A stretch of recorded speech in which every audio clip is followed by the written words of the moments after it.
안녕하세요. 진로 레시피 백선기입니다. 2016학년도 수시 원서 접수가 마감되면서 본격적인 대학 입시에 막이 올랐는데요. 학생들은 이제 막바지에 접어든 수능 준비와 수시 대비로 지난 추석 연휴에도 매우 바쁜 시간을 보냈을 거리라고 생각합니다. 오늘은 수시 전형 중에서도 가장 변수가 많고 학부모님들이 궁금해하시는 학생부 종합 전형에 대해서 알아보겠습니다. 이 자리에는 대교협 파견교사이신 윤기영 충암고등학교 선생님과 전직 한양대 입학사정관이셨던 그 신영규 대교협 전문 상담원이 나와 계십니다. 안녕하세요. 네, 안녕하십니까. 네, 안녕하세요. 예, 특히 윤 선생님은 전국 여러 대학교에서요 입학사정관 전형 자문위원이시기도 한데요. 예, 바쁘시겠습니까 요즘요? 예, 그렇습니다. 예, 여러 대학들을 많이 입학사정관을 해보셨으니 경험이 많으실 텐데요. 학생부 종합이라는 것이 어떤 의미를 갖고 있고 또 어떻게 변화된 것인지 흔히 우리가 입학사정관제하고 좀 헷갈리거든요. 어떤가요? 네. 어떻게 다른가요? 우리 입학사정관 전형이 지금 실시된 지 7년째가 되고 있거든요. 그런데 입학사정관 전형에서 학생부 종합전형으로 이름이 바뀌면서 네. 이름만 바뀐 게 아니라 내용도 조금 바뀌었다고 볼 수가 있어요. 아, 이름만 바뀐 게 아니군요. 네. 입학사정관 전형은 좀 스펙 중심으로 학생을 선발했다고 한다면 학생부 종합전형이 되면서 학업 역량이 더 좀 강화됐다고 볼 수 있고요. 네. 그 스펙이라는 것이 주로 학교 밖에서 하는 활동이었다고 한다면 학생부 종합전형은 학교 내에서의 활동만 인정하는 것이 특징입니다. 예. 근데 학교 내에서만 인정하다 보니까요. 준비하는 사람도 참 이걸 어떻게 차별화돼야 되나 굉장히 궁금하거든요. 어떤가요? 예. 주로 이제 이 자기소개서에서 나만의 차별성을 좀 두드러지게 나타낼 수가 있겠죠. 그런데 네. 그 나만의 경험, 대한민국의 모든 고등학교 학생들은 거의 학교 활동이 똑같을 수밖에 없겠죠. 그러나 네. 그 안에서 느끼는 감정이나 나의 가치관을 표현하는 이런 내용들은 다른 사람하고 차별화될 수가 있거든요. 그래서 똑같은 활동을 하더라도 거기서 나만이 느끼는 또 나만의 변화 이런 것들을 중심으로 쓴다면 아마 좋은 자소서를 쓸 수 있을 거고 그것이 나의 차별화를 통해서 합격을 할 수 있지 않을까 이렇게 생각이 됩니다. 그러면 부모님들이 흔히 스펙 때문에 고민을 많이 하는데요. 그게 그렇게 크게 작용하는 건 아닌가 보죠? 이제 학교 내의 활동만 얘기를 하고 있기 때문에 그다지 스펙에 대해서 관심을 안 가져도 좋을 것 같고요. 네. 예를 들면 이렇습니다. 학교 내에서 봉사활동 우리 이제 흔히 창체라고 하죠. 네. 봉사활동을 하나 하더라도 어떤 학생들은 그냥 선생님 뒤를 쫓아다니면서 휴지나 줍고 끌려다니는 학생이 있는가 하면 어떤 학생들은 야 어떻게 하면 우리 학교를 조금 더 아름답게 만들 수 있을까 어떻게 하면 우리 친구들이 더 쾌적하게 학교 생활을 할 수 있을까를 고민하면서 뭐를 내가 했을 때 우리 친구들이나 나에게 도움이 될까를 연구하는 그런 어떤 적극성, 진취성 이런 성격을 가진 학생이라면 더 좋은 자기소개서를 쓸 수 있고 바로 이런 학생들을 학생부 종합전형에서 대학이 원하고 있는 거죠. 예. 그럼 학생부 종합전형 선발 규모는 어떤가요?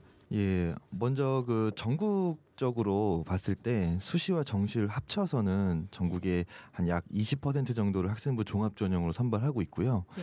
근데 중요한 거는 이제 우리가 선호하는 대학이나 가고 싶어하는 대학이 모두 이제 좀 서울권에 많이 몰려 있다는 건데요. 네. 서울권에는 28%로 전국 단위로 봤을 때보다는 높은 선발 비율을 보이고 있고요. 네. 근데 거기서 이제 수시만 따로 놓고 봤을 때는 더 올라가게 됩니다. 그래서 수시에서 학생부 종합으로 선발하는 대학이 전국적으로 봤을 때는 28% 정도 하고 서울권에는 급 증가해가지고 46% 정도를 선발하게 되고 있거든요. 예. 여기서 좀 학생들이나 학부모님들께서 알아야 될 부분이 학생부 종합전형이 그렇게 알려진 것처럼 많은 대학에서 선발하고 있지는 않다는 거죠. 결국 서울권에서 우리가 가고 싶어하는 선호도가 높은 대학 쪽에 많이 몰려 있다는 걸 알 수 있고요. 네. 마지막으로 또 이제 이렇게 표현하기는 그렇지만 가고 싶어하는 대학 서울권에서 가고 싶어하는 대학이 좀 몇 개의 대학으로 축약을 한다면 한 뭐 15개 내지 뭐 그 내외로 축약을 한다면 한 14,000명 이상 정도를 네. 이번 수시에서 학생부 종합에 선발을 한다고 보시면 되겠습니다. 선발 네. 규모는 그렇게 파악하시면 될 것 네. 같아요. 예, 덧붙이자면 네. 전국에 있는 대학을 상대로 본다면 전국에 약 200여 개 대학이 있는데요. 네. 이 대학들은 대부분은 학생부 교과 전형으로 학생을 선발하게 됩니다. 네. 특히 국립대학들도 예를 들어 전남대 같은 경우도 학생부 종합으로 선발하는 인원은 한 200여 명 정도로 아주 전체 규모로 봐서는 굉장히 적거든요. 네. 그럼에도 불구하고 서울에 있는 몇 개 대학 예를 들어서 서울대라든지 서강대 또는 경희대, 서울과기대, 서울여대 이런 대학들은 아예 학생부 교과 전형으로는 학생을 선발하지 않고 있거든요. 네. 그 숫자를 모두 학생부 종합으로 선발하고 있기 때문에 내가 어떤 대학을 앞으로 지원할 거냐에 따라서 학생부 종합 쪽으로 치중을 둬야 할지 아니면 네. 학생부 교과로 준비를 해야 될지 우리가 그렇게 나누어서 네. 준비를 해야 될 것으로 생각이 됩니다. 예, 저희가 이제 흔히 학생부 종합전형 하면은 조금 그 내신이 모자라도 좀 되지 않을까. 예, 하지만 교과 대학이다 보니까 아무래도 학업 아까 말씀하신 것처럼 학업 능력이 중요하겠죠. 예, 네, 그렇죠. 예, 그러면은 그 너무 좀 많은 학부모들이요 그냥 막연하게 아유 종합전형 이런 게 있는데 우리도 한번 넣어볼까 이제 기대를 많이 갖고 하는데요 현실적으로 이렇게 기대에 비해서 그 결과는 어떻습니까? 네, 전국에 고등학교가 2,300개가 있거든요. 네, 그렇다면 그 학생들 중에는 논술이나 교과나 또는 수능 중심으로 하는 정시 전형으로 하는 학생도 있겠죠. 근데 이제 이런 학생들은 특정 고등학교에 이제 몰려 있는 이런 상황인데 비해서 네. 학생부 종합 전형에 합격하는 학생들은 모든 고등학교에 골고루 퍼져 있거든요. 네. 그러다 보니까 실제로 한 고등학교에서 학생부 종합으로 전공할 수 있는 학생은 사실은 굉장히 극소수에 해당이 됩니다. 이래서 네. 실제로 내신이 상당히 안 좋고 수능이 안 좋은데도 불구하고 스펙을 좀 쌓아서 학생부 종합에 성공하겠다라고 하는 거는 조금 위험한 발상이 아닐까 이런 생각이 드네요. 네, 그러니까 그런 학생들, 그러니까 약간 너무 좀 다른 거에서 특별하게 전형으로서 입시 넣을까 말까 막 이렇게 고민하는 엄마들 입장에서 학생부 종합 전형은 그리 만만한 게 아니군요. 그러면 전국에 200개 대학 중에 한 180개 대학이 학생부 종합을 현재 실시하고 있는데요. 그중에서 60개 대학이 정부에서 지원을 해주는 대학입니다. 네. 그러면 대부분의 학생들은 180개 대학을 목표로 하는 게 아니라 60개 대학 또 더 구체적으로는 서울에는 한 15개 대학 정도를 학생들이 지원하게 되거든요. 네. 이제 그렇게 생각을 해본다면 학생부 종합에 한 학교에서 들어갈 수 있는 숫자는 아주 극히 소수의 학생이기 때문에 네. 정말 학업에 대한 열정이 있고 내신이 상대적으로 조금 뒤지더라도 네. 뭔가 적극성이 있고 그 전공에 대한 관심이 확실하고 진로에 대한 고민이 많은 이런 학생들, 소수의 학생들만이 합격하는 것으로 알고 있습니다. 예, 그 학생부 종합 전형에도 그 수능 최저 기준이라는 게 있나요? 예, 수능 최저가 걸려 있는 대학들도 몇 개 거의 없는데요. 지금 이제 서울권에는 이제 소위 말하는 뭐 상위권 대학으로 표현해도 될지 모르겠지만 그 대학들에는 수능 최저가 걸려 있는 대학들이 많고요. 네. 최종적으로 수능 성적이 통지된 이후에 최저 기준을 충족해야지만 최종 합격이 되는 그런 전형이라고 보시면 되겠습니다. 예, 그 학생부 종합에서요 평가하는 요소들이 있는데요. 그 어떤 것들이 있나요? 보통은 이제 전형 방법으로 봤을 때는 뭐 일괄 사정이라든지 아니면 단계별 사정 이렇게 두 가지 유형이 있는데 네. 학생부 종합에서는 보통 단계별 사정을 진행하고요. 네. 보통 1단계에서는 뭐 서류 또는 뭐 학생부 교과나 비교과 네. 또는 뭐 자기소개서 이러한 서류들을 종합적으로 평가를 하게 됩니다. 이러한 것들이 평가 요소의 대표적인 것이라고 볼 수 있고요. 2단계에는 보통 뭐 1단계 성적의 뭐 몇 프로, 그다음에 뭐 면접이 같이 포함되어 있는 전형이 많거든요. 그렇기 때문에 평가 요소는 뭐 서류, 즉 학생부 자기소개서 추천서 그리고 면접 이렇게가 좀 주요 평가 요소라고 보시면 되겠습니다. 예. 그러면은 먼저 학생부를 보면요. 그 학생부가 굉장히 이제 중요하지 않습니까? 제일 중요하다고 뭐 볼 수도 있는데요. 이 학생부를 그 준비하는 과정에서 물론 선생님들이 해주시는 거지만 학생들 입장에서 이제 이걸 잘 준비하기 위해서 미리 해야 될 것 어떤 것들이 있을까요? 네, 학생부에는 크게 이제 10가지 요소가 대학에 제공이 됩니다. 그중에서 학생들이 꼭 해야 할 것은 독서 활동 상황은 이건 선생님이 임의로 써줄 수가 없는 거죠. 네. 그러니까 학생들이 1학년서부터 체계적으로 독서 활동에 대한 기록을 학교에 제출을 해야만 네. 학생부에 좋은 기록이 남을 수 있고요. 네. 예를 들어서 서울대 같은 경우는 학생부에서의 이 독서 기록이 대단히 중요한 대학이거든요. 왜냐하면 네. 서울대 같은 경우는 학생의 사고의 깊이와 넓이를 알 수 있는 유일한 잣대로 독서를 들고 있어요. 왜냐하면 내신은 전부 각 학교에서 전교 1등이 오는 거고 네. 비교과도 가장 최상위권 학생들이 오기 때문에 이 숫자로 내신 등급 뭐 이런 숫자로는 학생을 우열을 판단하기가 상당히 어렵겠죠. 네. 고로 이 학생이 어떠한 독서를 했느냐에 따라서 이 학생이 이런 생각, 이런 넓은 다방면에 또는 이 학문 쪽에 깊이를 가지고 있다는 것을 입증할 수 있는 거의 유일한 방법이기 때문에 네. 서울대뿐만이 아니라 거의 모든 대학에서 독서 활동은 아주 굉장히 중요한 요소입니다. 그런데 학생들이 굉장히 게을러서 선생님들이 그렇게 이걸 내라고 해도 안 내는 학생들이 많거든요. 네. 오늘 이 방송을 듣는 학생들은 독서 활동을 좀 성실하게 기록해서 냈으면 좋겠고요.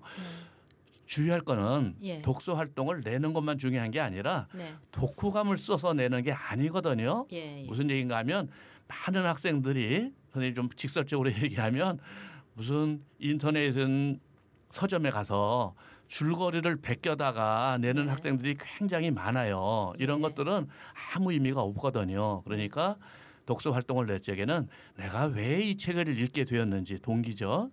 그리고 이 책을 읽고 나서 내가 어떤 변화가 생겼는지 어떤 가치관의 변화라든지 행동 양식의 변화가 생겼는지 이런 것을 짤막하게 기록해서 낸다면 학생부 종합전형에 좋은 평가를 받을 수 있을 겁니다. 예.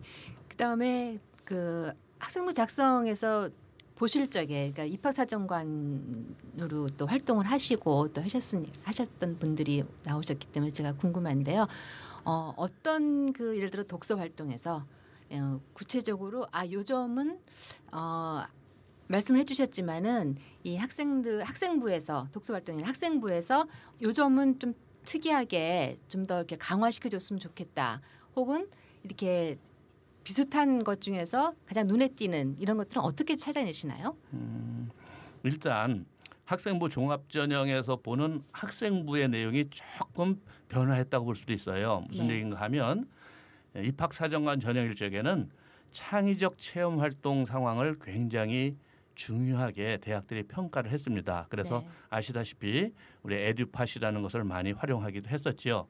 그런데 이제 교내 활동으로 학생들의 활동을 제한하다 보니까 창체 활동의 내용이 거의 모든 고등학교의 활동이 유사하게 돼버렸거든요.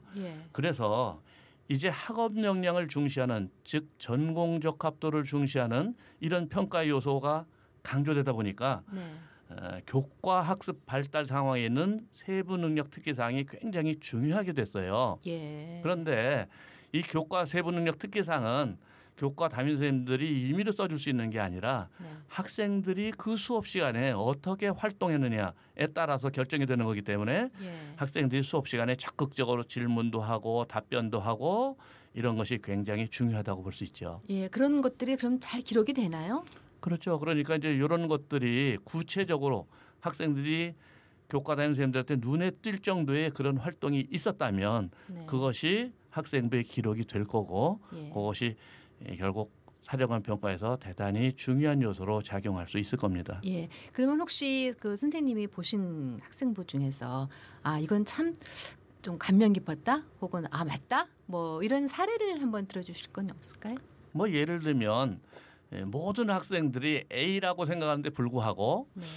특별히 엉뚱하게 B라는 방식으로 문제를 풀어간다든지 그게 답이 되든 안 되든 그 과정이 굉장히 중요한 거거든요. 그러니까 학생부 종합전형에서 다른 전형과 다른 점은 뭔가 하면 학생부 교과든 논술이든 정시전형이든 이런 것들은 학생들이 과거서부터 현재까지 이런 업적을 가지고 평가하는 것이라고 본다면 학생부 종합전형은 학생의 미래를 담보해서 뽑는 전형이거든요. 그러니까 지금 내신이 조금 뒤지더라도 또 지금까지 뭔가 부족한 점이 많더라도 이 학생이 앞으로 얼마나 발전 가능성이 있느냐가 중요한 거거든요. 그러니까 수업 시간에 그냥 정형화된 이런 질문이나 답변이 아니라 뭔가 남과 두드러지는 이런 질문을 하거나 또는 나와서 발표를 하는데도 뭔가 차별화되는 이런 발표를 했을 적에 그런 것들이 이제 기록에 남게 되고 그것으로 대학에서는 이 학생의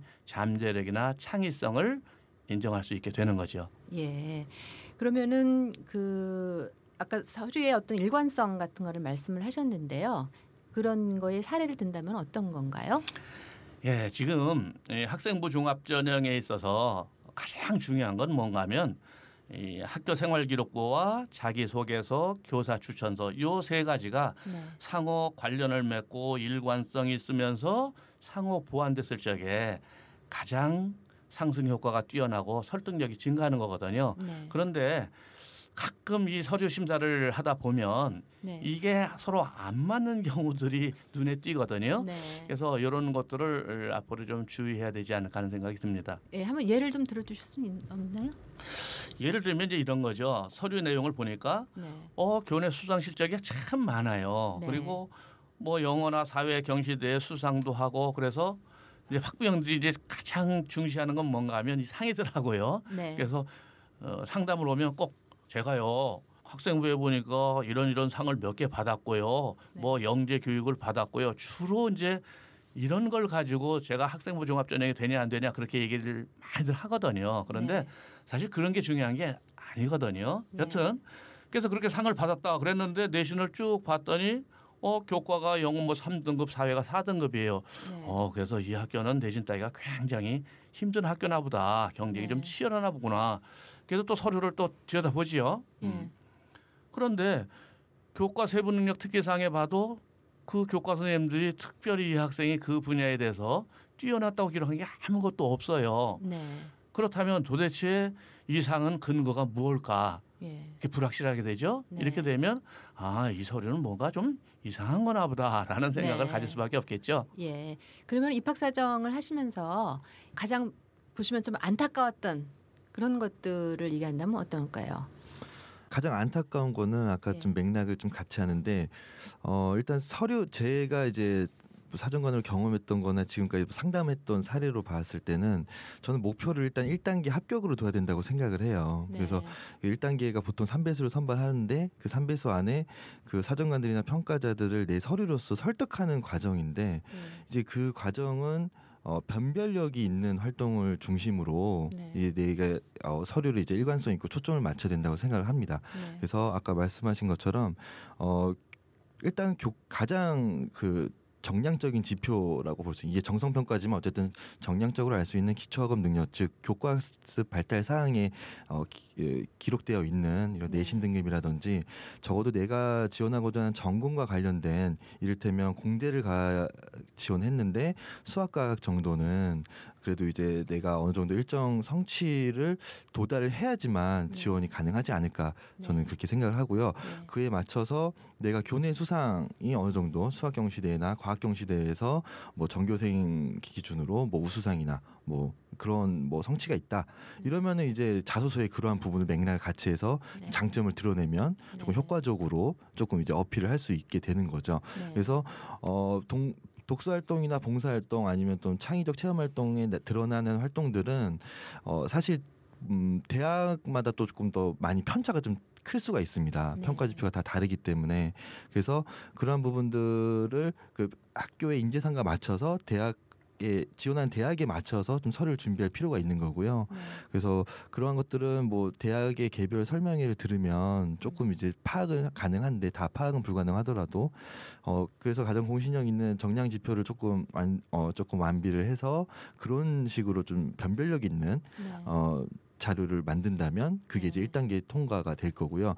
그래서 더 나아가서 자기소개서를 적었을 때는 자기소개서가 곧 내가 나중에 면접의 상황에서 질문에 답하게 될 내용이다라고 보시고 그런 것까지 감안을 해가지고 그때는 이제 독서 활동이나 봉사 활동들 우리 공통양식에 내재되어 있는 문항의 그 의도를 파악해서 1, 2, 3번에 적절하게 배분을 해서 적어줘서 예, 면접에 모범 답안이 되는 거죠. 그래서 그러한 식으로 변별력 있는 지표들을 우선순위로 정해서 준비를 하는 게 조금 이제 대학의 1단계 통과와 최종 합격까지 가장 좀 좋은 지름길이지 않나 그렇게 생각을 해봅니다. 예. 그러면은 제가 이제 대부분 학생부 종합전형하면 이제 앞서서 스펙을 많은 사람들이 생각을 하고 그것 때문에 뭐 사교육도 받네 준비하네 하는데요.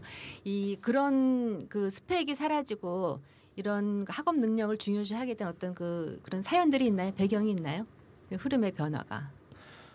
일단은 이제 입학 사정관 그 사업이 이제 종료가 된 이후에 공교육 기여대학 지원 사업이라는 새로운 사업으로 이제 시행이 됐고요. 그 다음에 이제 가장 중요한 거는 이제 전형이 계속해서 뭐 3천여 개 전형이다 이런 식으로 언론에 많이 보도가 되면서 이제 박근혜 정부가 들어서면서 대입 전형 간소화 정책이 이제 작년에 이제 시행돼서 표준화된 그 6가지 전형 체계가 마련됐죠. 뭐 예를 들어서 수시에서는 학생부 교과, 학생부 종합, 논술, 실기 그리고 정시에서는 뭐 수능 위주, 뭐 실기 위주. 또는 뭐 이런 식으로 표준화된 전형 체계가 마련되면서 제출 서류도 간소화된 경향이 있거든요.